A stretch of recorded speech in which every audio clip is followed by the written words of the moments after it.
수요예배 오신 사랑하는 온세안교회 성도님들을 예수님의 이름으로 환영하고 축복합니다. 오늘도 은혜로운 예배를 주님께 드리기를 소망합니다. 다같이 사도신경하심으로 신앙고백 하나님께 올려드리겠습니다.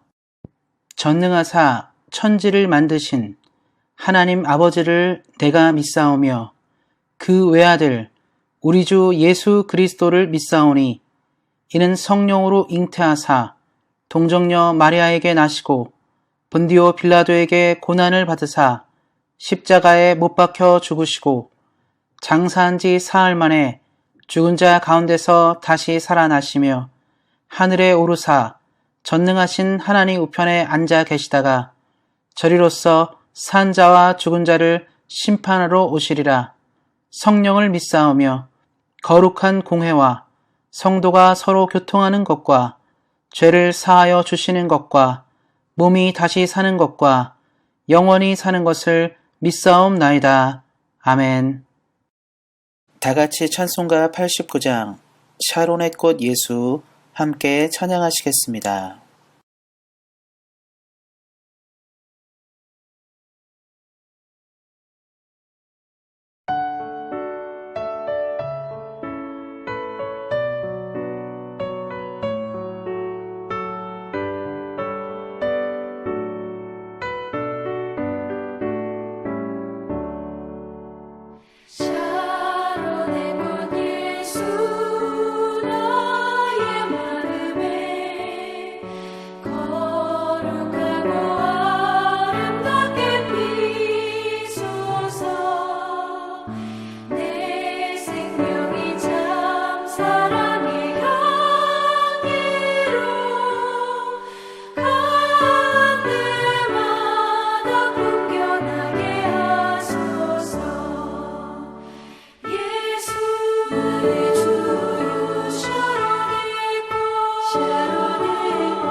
샤론의 꽃 예수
예배를 위해서 기도하겠습니다.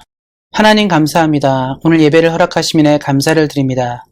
날마다 주님의 은혜를 사모하는 우리 사랑하는 성도님들 되게 하시고 이 땅을 살아갈 때 하나님의 은혜와 더불어 살아가도록 함께 하시기를 기도합니다.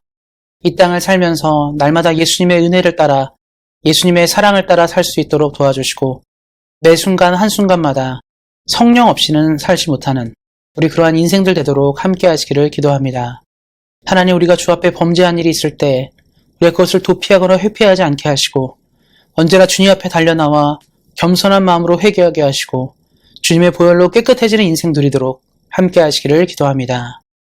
우리를 사랑하시는 주님의 은혜를 따라 살 때 하나님, 너무나 힘들고 어려울 때도 많이 있습니다. 그때그때마다 우리 기도를 들으시고 은혜를 부어주셔서 용기 있게 힘차게 살아가도록 함께 하시기를 기도합니다. 살면서 많은 기도 제목들을 가지고 살아갑니다. 가정을 위해서, 일터를 위해서, 사업을 위해서, 자녀를 위해서, 건강을 위해서 날마다 우리는 눈물 짓고 기도합니다. 하나님, 그때마다 그 기도를 외면하지 마시고 주님의 때에 아름답게 기도가 응답되고 이루어지도록 함께 하시기를 기도합니다. 하나님, 특별히 코비드-19이 어려운 시기에 우리로 하여금 영적으로 다운되지 않게 하시고 언제나 영이 살아 하나님의 뜻을 이루고 하고 나아가기 부족함이 없도록 도와주시고 우리 교회가 더욱더 믿음이 성장하는 교회가 되도록 함께 하시기를 기도합니다. 아무도 이 시간에 아프지 않고 건강하게 하시고 주님의 도움으로 살아갈 수 있도록 함께 하시기를 기도합니다. 하지만 그럼에도 우리 안에 병든 자가 있으며 고통하는 사람들이 있습니다. 눈물 짓고 가족들이 힘겨워하고 있습니다. 하나님, 기억하여 주셔서 예수님의 능력과 은혜로 치유되는 역사 있게 하시고 주님을 바라보는 모든 영혼에게 하나님 아름다운 회복의 역사, 치유의 역사가 있도록 함께 하시기를 기도합니다. 오늘도 주의 말씀을 듣습니다. 겸손하고 거룩한 마음으로 주의 말씀을 듣게 하시고 들려지는 말씀을 통해 우리의 삶이 변화되어 하나님의 뜻을 이루며 나아가도록 함께 하시기를 기도합니다. 오늘도 귀한 말씀을 통해 은혜 주실 하나님을 믿으며 우리 주 예수 그리스도의 이름으로 기도하였습니다. 아멘. 같이 읽을 하나님의 말씀은 신약 성경 18페이지 마태복음 11장 29절 말씀입니다. 신약 성경 18페이지 마태복음 11장 29절 말씀입니다.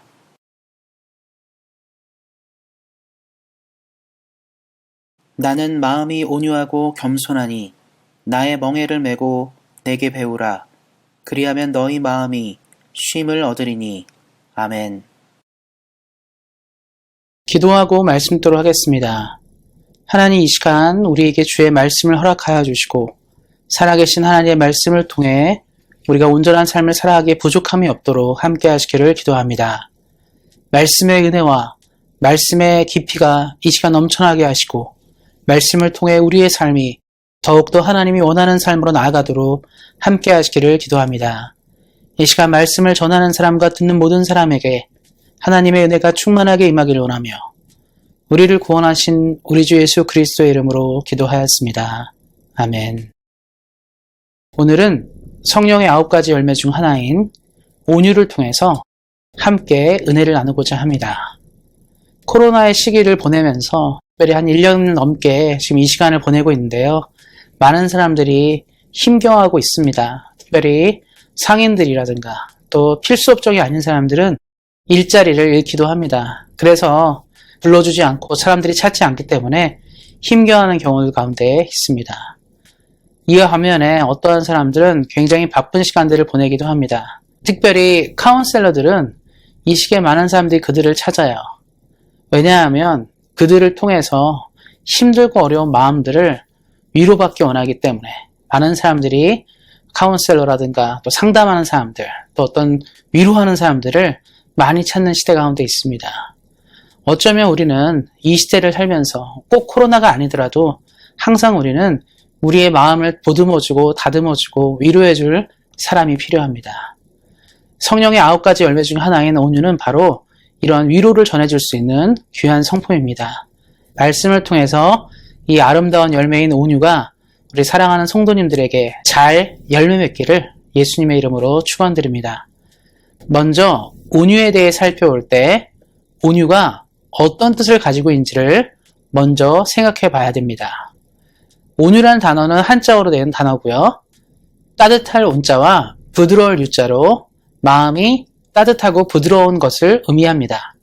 그러니까 많은 사람들이 온유하다 생각할 때 젠틀하고 부드럽고 따뜻한 어떤 이런 이미지를 많이 생각하고, 누가 온유하다 말할 때 저 사람은 참 신사적이고 괜찮고 뭔가 따뜻하다 이런 의미로 많이 생각하겠지만, 사실 원어적 의미를 보면 온유는 좀 더 깊은 의미를 가지고 있습니다. 이 히브리어 이제 원어를 번역한 건데요. 이 온유가 어떤 뜻을 갖고 있냐면, 바로 온유는 자기를 낮춤, 자기가 괴롭힘을 당하도록 내버려둠, 겸손함, 이런 뜻을 담고 있습니다. 그러니까 성경 당시 사람들이 예수님께서 온유를 얘기하고 또 구약의 온유에 대한 얘기가 나오고, 온유를 뭔가 얘기할 때는 요즘 사람들이 생각하는 뭔가 젠틀하고 멋있는 부드럽고 따뜻한 이런 어떤 스윗한 이런 모습이 아니라 굉장히 자신을 낮추고 겸손하게 하는 쉽지 않은 모습입니다. 그러니까 이 당시 사람들이 온유를 생각하면 이거는 누구나 할 수 있는 일이 아니야, 아무나 감당할 수 있는 일이 아니야, 이 생각을 떠올리게 하는 하나님의 성품입니다. 그래서 성경에서 이제 온유를 설명할 때 이 사람을 많이 얘기하는데요. 바로 민수기 12장 3절에 나오는 모세에 대한 이야기입니다. 이런 말씀이 이렇게 나 있습니다. 이 사람 모세는 온유함이 지면의 모든 사람보다 더하더라. 그러니까 민수기 12장 3절을 표현을 보면 모세를 얘기할 때 수많은 사람들이 이 땅에 존재하는데, 모세의 온유함은 이 땅에 존재하는 어떤 사람보다 한 단계 위라는 거예요. 그럼 우리가 이제 모세가 어떤 사람인지를 우리가 잘 알잖아요. 사실 우리가 출애굽의 지도자 모세, 애굽의 10가지 재앙, 홍해를 가르고 백성들을 광야로 인도하고 만나와 메추라기를 먹이면서 또 10계명의 돌판을 받고, 우리 이런 이미지로 모세를 많이 기억해서 굉장히 카리스마 있고 능력 있고 위험 있는 이런 리더로 많이 생각하실 것입니다. 그런데 민수기 12장 3절에는 모세를 온유하다라고 얘기했어요. 제가 처음에 말씀드렸죠. 온유의 진정한 의미는 겸손함, 자신을 괴롭히도록 내버려둠, 아주 나 자신, 낮추는 이런 의미를 갖고 있기 때문에, 그럼 모세가 어땠는지를 한번 생각해 보면 이 의미가 좀 더 사랑하는 성도님들에게 피부에 와닿을 것입니다. 모세는요, 출애굽을 하면서 백성들을 향해서 이들을 이끌어냈잖아요. 여러 가지 환난과 어려움을 겪으면서 결국 애굽에서 이제 이들을 이끌어냈는데, 그때부터 시작된 건 뭐냐면요, 백성들의 불평 불만이었어요. 나올 때부터. 홍해 가르기 직전에 한번 생각해 보세요. 그동안 노예로 고생했던 이 사람들을 해방시켰거든요. 일단 해방시켜서 약속의 땅 가나안으로 가자 하니까 처음에 홍해가 막혔습니다. 바다에 막혀가지고 건너가지 못하니까 제일 먼저 얘기한 게 뭐냐면, 왜 우리를 여기까지 불러가지고 차라리 그냥 이집트에 살다 죽게 하지 왜 지금 홍해 앞에서 죽게 하느냐, 이런 말로 시작된 거예요. 그리고 계속적으로 우리가 출애굽기, 민수기, 신명기 말씀을 쭉 보다 보면 불평불만이 끊이질 않습니다. 늘 불만인 거예요.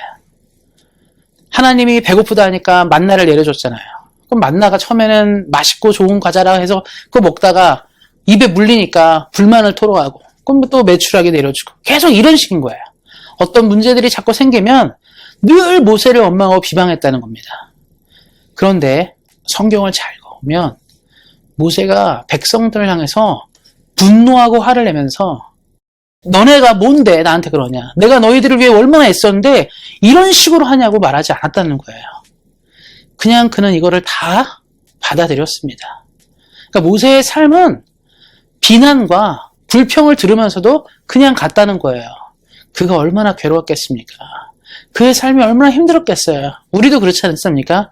조직을 보고 사회를 보고 공동체를 보고 대통령이든 총리든 이런 사람들 보면 불평불만이 늘 나오거든요. 근데 그게 참 괴롭습니다.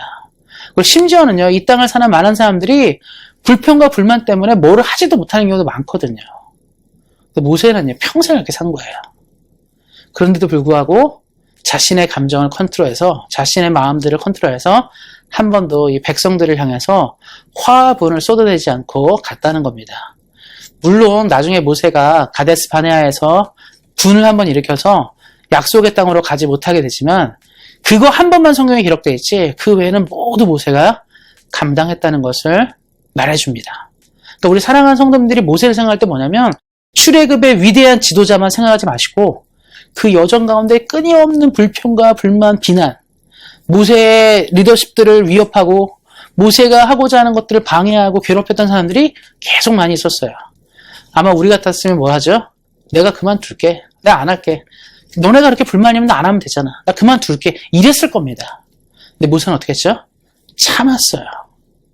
근데 성경이 뭐라고 말하냐면 이 사람이 온유해서 참았다는 거예요. 다른 말로 하면 상대방이 나를 괴롭히고 비난하지만 나는 어떻게 했죠? 그 사람을 계속 품으면서 가는 거예요. 그러니까 온유가 왜 대단한 성품이냐면 보통 비난을 받으면요. 똑같이 비난하거나 상대방을 무너뜨릴 약점을 찾거나 이런 것이 보통 사람들의 행동입니다. 왜냐하면 우리는 인격체잖아요. 누가 나를 괴롭히고 공격하는데 참을 사람이 얼마나 많이 있겠습니까? 거의 없다 봐요. 근데 모세는 이러한 상황 때 계속적으로 상대방을 품었다는 거예요. 그래서 성경이 내리는 평가가 뭐냐면 그래서 모세는 온 지면에 사람들보다 온유함이 한 단계 위인 사람이다 얘기하죠. 또 이런 분이 누가 있습니까? 신약 성경에 보면 예수님이죠. 어땠습니까? 예수님의 인생 한번 쭉 생각해 보세요. 늘 비난하는 사람, 바리새인부터 해서 대제사장 항상 예수님 위협받고 비난당했거든요. 그는 늘 그런 상황 가운데 많이 있었습니다. 근데 예수님이 십자가상에서 마지막으로 돌아가실 때 뭐라고 하죠? 주여 저들의 죄를 저들에게 돌리지 마옵소서. 온유함은 뭐냐면 이거 품는 거예요. 나를 공격하고 괴롭히고 힘겹게 하는 사람들, 내 마음을 쓰라리게 하는 사람들을 품어내는 성품을 온유라고 합니다. 그러니까 요즘 시대에 가장 필요한 하나님의 열매 중, 성령의 열매 중 하나 바로 온유인 거죠. 우리 주변에 온유한 사람은 어떤 사람입니까? 한번 찾아보세요. 한번 머릿속에 떠올려 보세요. 어떤 사람이 온유한 사람이죠? 아마 잘 못 찾으실 거예요. 그만큼 이러한 성품은요, 쉽게 가지기가 어렵습니다. 그런데 하나님이 지금 우리에게 도전하시는 거예요. 성령의 9가지 열매 중 하나인 온유를 반드시 이루라고 말씀하십니다. 하나님의 나라를 위해, 교회 공동체를 위해 가장 중요한 성품 중에 하나가 바로 이러하기 때문입니다. 그럼 우리가 한번 생각해 봤으면 좋겠어요. 온유함이 드러나기 시작할 때, 이런 온유함이 우리에게 나타날 때 어떤 일이 일어나는지를, 어떤 상황과 어떤 환경들이 열려지는지를 볼 필요가 있습니다. 그 전에 제가 한 가지 이야기를 좀 해드렸으면 좋겠습니다. 2019년에 실제로 있었던 일입니다. 부산 진서 개근파출소에 서병수 경의 이야기가 2019년에 큰 화제가 되었습니다. 어떤 이야기였냐면 그 당시 부산에 어떤 청년이 있었는데요. 그 청년이 보육원에 자랐어요. 그러니까 아마도 어머니 아버지 없이 자랐겠죠. 외롭게 컸을 겁니다. 근데 한국은요, 한국도 그렇고 여기는 잘 모르겠습니다. 제가 캐나다 상황은 잘 모르겠는데 한국은 보육원에서 성인이 되면요 무조건 나가야 돼요. 그 전까지는 이제 나라에서 도움을 받고 보호를 받으면서 미성년자 때는 뭐 공부도 할 수 있도록 도와주고 다 도와주는데 성인이 되잖아요. 그럼 자기가 직업을 찾아서 독립을 해야 돼요. 그런데 한번 생각해 보시길 바랍니다. 한국 사회 같은 경우는 부모님 도움을 잘 받고 잘 공부해도 독립하기가 쉽지 않거든요. 오죽하면 지금 한국 사회 많은 얘기 중에 하나가 20대, 30대가 캥거루족이다. 그러니까 부모님 품 안에 자라는 거죠. 캥거루가 새끼를 주머니에 넣는 것처럼 요즘 20, 30대가 부모의 의존에 사는 시대라고 많이 얘기를 해요. 젊은이들 보면 캥거루족이 많다는 거죠. 여전히 엄마 아빠가 주는 돈으로 살아야 되는데. 그런데 이 청년이 어떻습니까? 보육원에 자랐는데 자기 인생의 미래에 준비될 상황도 안 됐고 아무것도 안 된 거죠. 그런데 나가야 되는 거예요. 그래서 일단은 나가야 되니까 보육원을 나가서 살았는데 직업을 구하려고 해도 능력이 안 되고 어쩌면 보육원 부모 없이 자라내니까 안 받아주는 경우가 굉장히 많죠. 한국 사회는 편견이 있지 않습니까? 좀 더 괜찮게 자란 애들이 문제가 없다고 생각하니까 보육원 출신이라면 혹시 범죄 일으키는 거 아니야? 문제 일으킨 거 아니야? 이런 생각하는 거죠. 그러니까 흔한 아르바이트 하나도 못 구하는 거예요. 일하고 싶은데, 살아가고 싶은데, 살아내고 싶은데 안 되는 겁니다. 번번이 이제 일을 못 구하고 그러다 보니까 어떤 일이 생기죠? 돈이 없으면 먹을 걸 못 사고요. 돈이 없으면 삶을 못 해요. 그러니까 이 청년이 늘 배가 고프고 힘들었던 겁니다. 그러다 어느 날 이 청년이 생각을 해요. 야, 내가 하루 이틀을 더 산들 무슨 의미가 있겠느냐. 이 사회는 나를 받아주지 않아. 내가 이 사회에 살 희망과 용기가 없다. 어디 가도 안 되는 거잖아요. 그래서 이 청년이 죽기로 마음을 먹은 거예요. 살 필요가 뭐 있냐. 살아서 뭔가를 할 수 있을 수가 없으니까 차라리 죽는 게 낫다 생각한 겁니다. 죽음을 각오하고 이제 자살을 시도하려고 했어요. 그때 친구가 이제 이걸 알게 된 거야. 얘가 죽으려 한다는 걸 알게 되고 친구가 경찰서에 신고를 하게 된 겁니다. 그때 아까 말씀드린 서병수 경위가 전화를 받게 되고 현장에 출두한 거예요. 죽으려 하는 청년을 향해서 말했습니다. 죽지 말라고 설득을 계속하는 거야. 너 한참 젊은 앤데 너 왜 죽으려고 하냐. 근데 걔도 말하겠죠. 아니 제가 살아서 뭐합니까. 살아봤자 누가 저를 쓰지도 않고 저는 길이 없습니다. 얘기한 거죠. 경위가 뭐라고 말하냐면 내가 책임질 테니까 죽지 마라. 내가 너 인생 책임질 테니까 죽지 말라고 계속 간청을 한 거예요. 내가 너를 살려줄 테니까 걱정하지 말라고. 그런데 이 경위님이 따뜻하게 말하니까 이 청년이 받아들였어요. 왜냐하면 계속 그런 거 아닙니까? 내가 너야 부모처럼 해줄게. 내가 너야 살 수 있도록 도와줄게. 길을 열어줄게 라고 말하면서 이 청년을 보듬었어요. 이 청년은 사실은 열심히 살고 싶은데 길이 안 생기니까 너무 힘들었는데 이 경위가 이 청년을 설득했습니다. 그리고 이 청년을 위로하면서 같이 이제 밥을 먹였죠. 왜냐면 배고파서 살 수 없으니까 일단 밥을 먹였어요. 맛있는 이제 국밥 같은 거 먹였겠죠. 밥을 먹으면서 경위가 얘기한 건 뭐냐면 힘내라고. 내가 너를 도와주고 너가 살 수 있도록 도와줄 테니까 얘기했습니다. 그리고 이 경위가 이 청년에게 5만 원, 그 당시 이제 그 자리에서 5만 원을 준 것 같아요. 5만 원을 주면서 또 이게 배고프면 이걸 먹을 것도 사 먹고 혹시 또 힘든 일 있으면 연락하라고 말한 거죠. 그리고 여기서 끝난 게 아니라 이 경위님이 실제로 주변에 수소문해서 일자리는 없는지 또 수시로 이 청년에게 전화를 한 거예요. 괜찮냐? 오늘 하루 잘 지냈냐? 또 밥도 사주기도 하고 격려도 해주면서 시간을 보냈습니다. 그리고 일자리가 생겨서 이 청년을 취직을 시켜줬어요. 그래서 이 청년이 이 경위님 때문에 살아나게 된 겁니다. 그런데 사실 이게 유명한 얘기였는데 잘 알려지지 않았거든요. 근데 이 청년이 부산경찰청의 홈페이지 글을 남긴 거예요. 저는 죽으려 했던 사람입니다. 살 소망이 없었던 사람인데 이 경위님이 저를 살렸다고. 저와 같이 쓸모없는 인생 아니겠습니까? 부족한 인생을 살리셔서 저를 보듬어주고 다듬어줘서 제가 살 수 있게 됐다. 그러면서 뭐라고 하냐면 그분이 그때 5만 원을 준 게 이 청년의 인생을 바꿨나 봐요. 너무 행복했고 우리가 볼 때 작은 돈이지만 이 청년은 그 돈이 이 청년을 살게 한 돈이라고 얘기했습니다. 그리고 경위님이 주변을 수소문해서 일자리를 주고 이 청년이 일하게 된 거예요. 그리고 기사를 보다 보면 나중에 이제 이 청년이 한 달 뒤에 찾아가서 이렇게 통닭 같은 거 사가지고 찾아갔더라고요. 고맙다고. 그러면서 이 청년의 인생이 구해진, 살아나게 된 이야기가 이제 유명한 이야기가 있었습니다. 근데 이 이야기의 핵심은 뭐냐면 이 경위가 온유한 사람인 거예요. 예수님이 오늘 말씀도 그러지 않습니까? 나는 마음이 온유하고 겸손하니 수고하고 무거운 짐자들아 내게 와서 쉬라. 나는 마음이 온유하고 겸손하다. 이 땅에 수많은 사람들이 있는데요. 사실은요, 힘들고 어려운 사람들이 쉴 데가 없어요. 그런데 온유한 예수님의 이 성품, 하나님의 성품이 온유함이 우리에게 들어오면 우리가 사람을 살게 할 수 있습니다. 사실 이거 보조할 건 없는 청년 아닙니까? 누가 고아의 청년을 신경 써요? 아무도 신경 안 쓰지만 이 서병수 경위가 온유한 마음이 생긴 거예요. 치근하고 불쌍하고 똑같이 좋은 가정에 태어나 잘 자랐으면 더 훌륭한 일을 할 수도 있는 아이인데 세상이 그를 못 알아줘서 목숨을 끊으려는 그 청년을 향해 이 경위가 온유한 마음으로 손을 내민 것입니다. 제가 왜 이 말씀을 드리냐면 온유는 사람을 살게 해요. 사람을 품기 때문에 사람을 살게 하는 겁니다.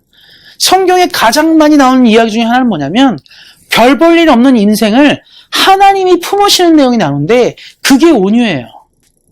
하나님이 이런 얘기도 합니다. 이스라엘 백성을 향해 뭐라고 말하냐면 세상에서 너희가 가장 작고 보잘것 없어서 내가 너희를 품었다고 얘기합니다.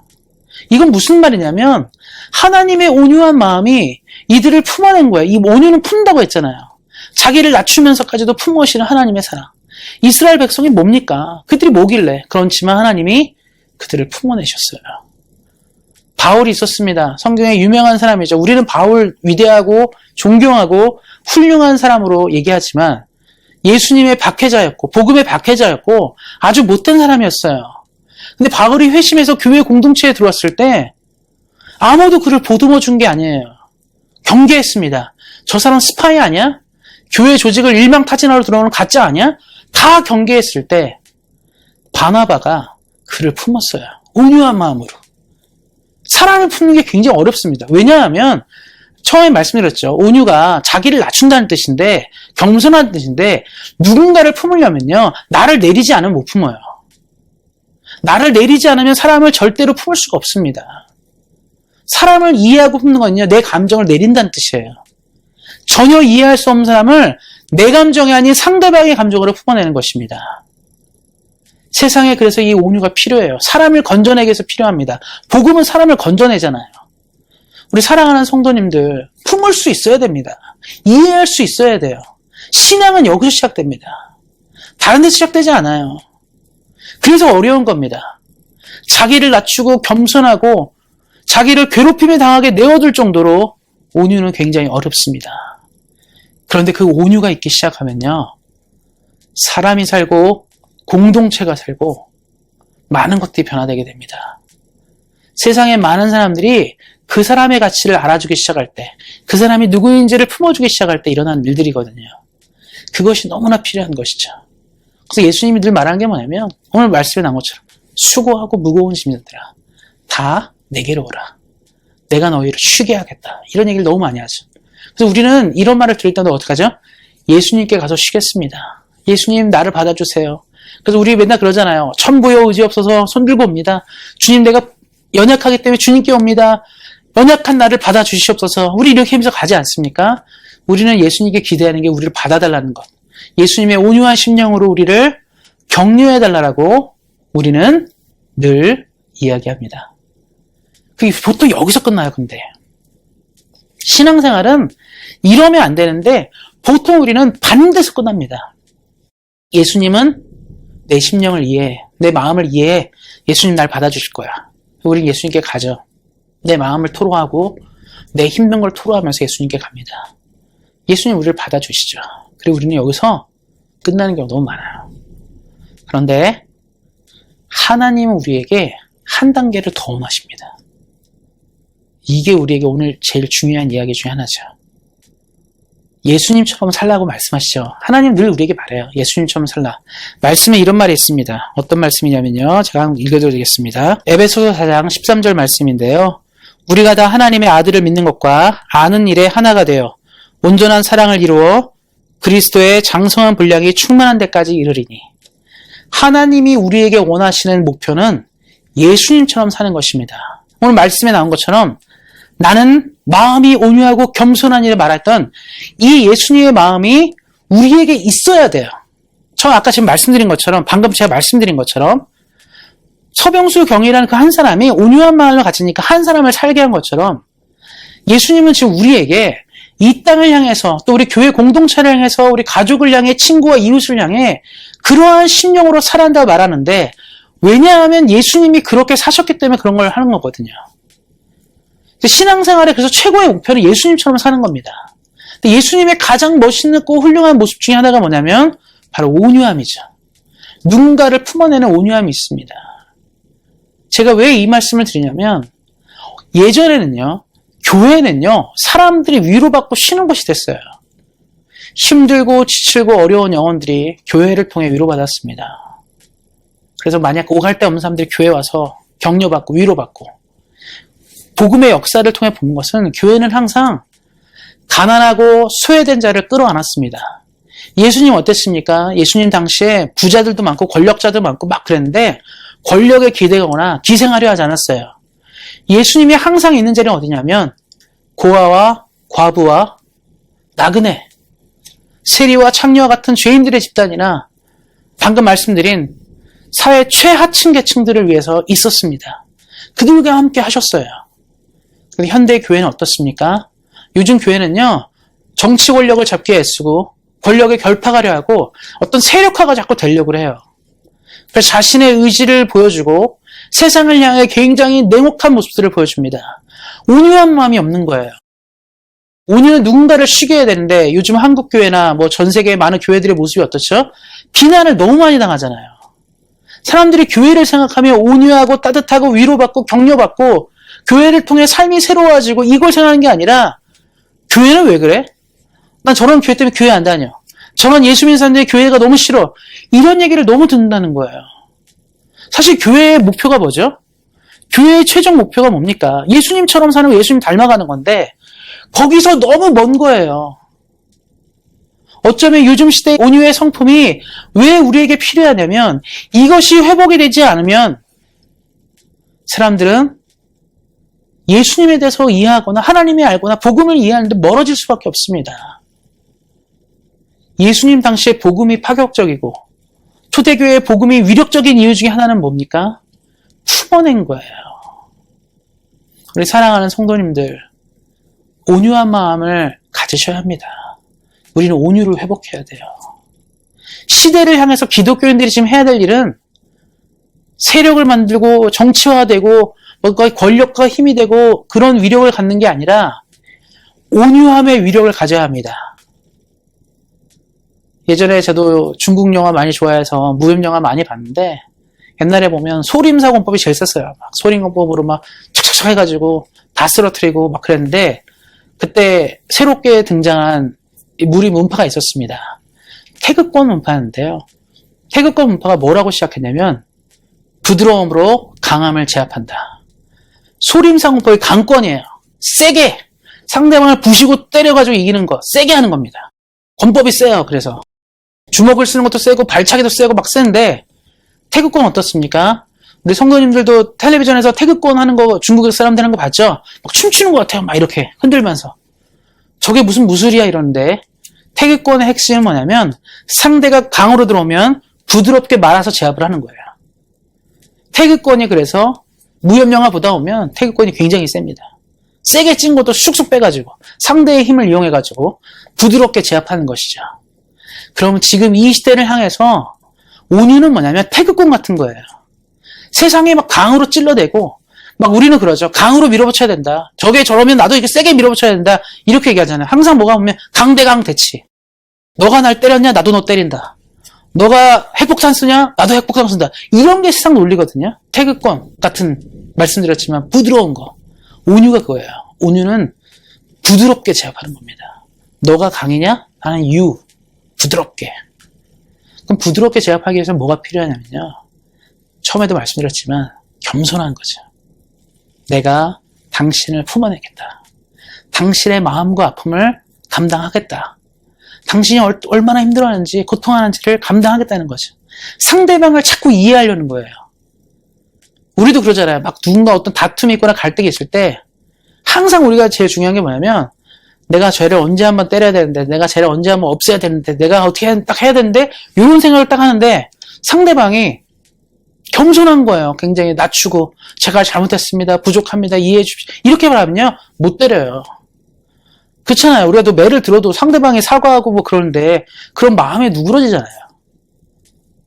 온유는요. 이거보다 한 단계 위에요. 내가 상대방을 완전히 이해하는 거예요. 오죽하면 네가 그러겠니?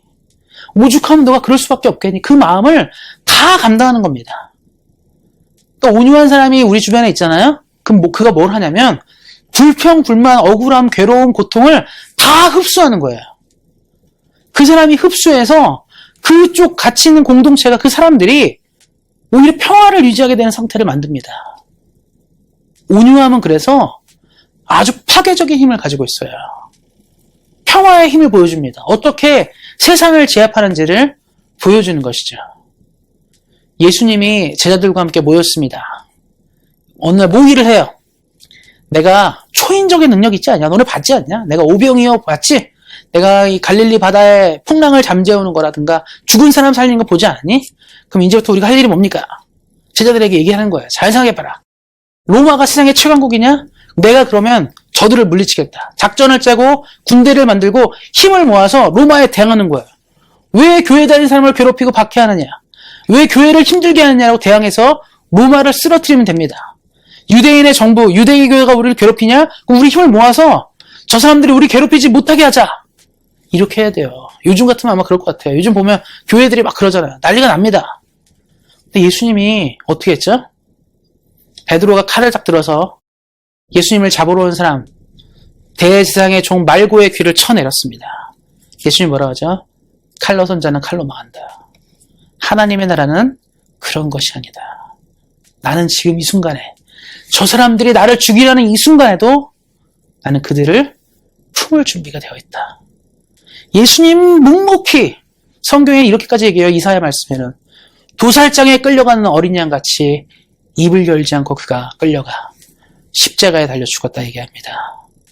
세상은 그를 무력하다 말했지만 결국 온유한 성품을 지닌 예수 그리스도의 모습은 로마를 기독교화로 만들었으며 유럽을 기독교화시켰고 신대륙의 복음을 증거했고 신대륙에서 아시아로 아시아에서 계속적으로 복음이 증거되고 있습니다. 무엇으로요? 온유함 때문에. 우리 사랑하는 성도님들이 삶을 사시면서 이 성품 꼭 이루셔야 돼요. 온유한 사람은 다른 사람을 품을 수 있습니다. 우리 사랑하는 성도님들이 온유함을 꼭 이루셨으면 좋겠어요. 다른 사람을 삶으로 품고 이해하는 이 성품을 이루셨으면 좋겠습니다. 그리고 성경은 온유한 자에게 마태복음 8복 중에 온유한 자는 땅을 기업으로 온다고 얘기하거든요. 땅은 소유를 말합니다. 자신을 낮추는 자에게 하나님은 소유를 약속하세요. 그 소유는 꼭 물질적인 소유만 말하는 게 아니라 영역을 넓혀가는 거예요. 영적인 영역을 넓혀가는 은혜를 주십니다. 또 우리 사랑하는 성도님들이 온유를 이루시면 우리 성도님들을 사랑하는 삶이 늘어나는 거예요. 우리 사랑하는 성도님들의 영역이 넓어져서 우리를 존경하고 이해하는 사람들이 넓어지는 겁니다. 우리 교회가 온유함이 넘쳐나기 시작하면 이 토론토 땅에서 온수양교회 영역이 넓어지는 거예요. 복음을 전하려고 애쓰죠. 우리 교회 다니세요. 예수 믿읍시다. 이러지 않아도 온유한 성품이 있는 교회는요. 교회가 넓어지게 돼 있습니다. 처음에 교회가 퍼진 이유는 딱 하나예요. 온유했기 때문입니다. 우리 사랑하는 성도님들, 온유는 반드시 하나님의 복을 받게 돼 있습니다. 그것들을 기억하시고 자신을 낮추고 겸손한 온유가 너무 힘들 수도 있겠지만 힘들어요. 하지만 기억하시기 바랍니다. 하나님 우리에게 큰 칭찬을 주실 테니까 우리 성도님들이 온유를 이루어 이 땅에 아름다운 열매를 이루어 하나님의 칭찬받는 믿음 생활 하시기를 예수님의 이름으로 축원드립니다. 기도하겠습니다. 오늘도 말씀의 은혜를 허락하신 하나님, 우리 사랑하는 성도님들이 성령의 열매 중 하나인 온유를 잘 이루어 하나님께 영광 돌리게 하시고 우리 교회가 주의 나라를 성취하기에 부족함이 없는 하나님의 좋은 교회가 되도록 함께 하시기를 기도합니다. 능력으로 은혜로 함께 하실 하나님을 믿으며 우리 주 예수 그리스도의 이름으로 기도하였습니다. 아멘. 다같이 찬송가 454장 주와 같이 되기를 함께 찬양하시겠습니다.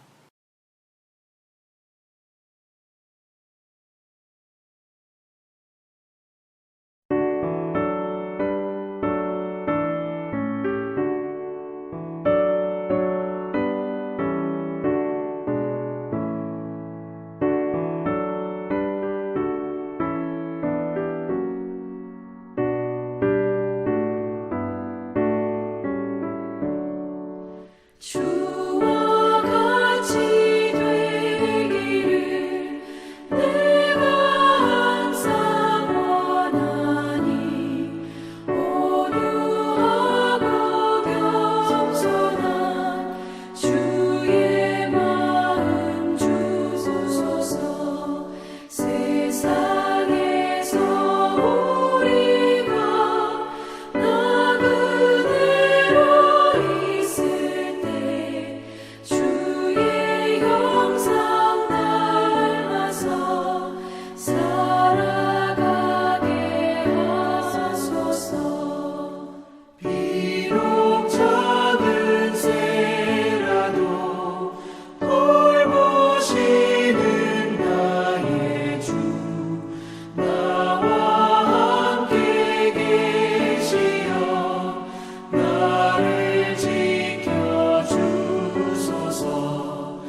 축도로 예배를 마치도록 하겠습니다.